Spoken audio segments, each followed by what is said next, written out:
கவலையின்றி கண்மூடி கிடந்தோம். தோம் தரையில் விழுந்தோம், விழுந்தவுடன் கண் தூக்கம் தொலைத்தோம். கருவில் இருந்தோம், கவலையின்றி கண்மூடி கிடந்தோம்.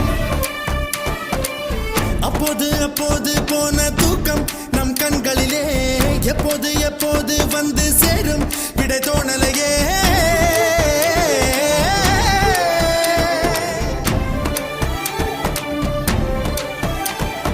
தண்ணீரில் வாழ்கின்றோம் நாம் கூட மச்சவதாரம் தான். தோம் கருவில் இருந்தோம், கவலையின்றி கண்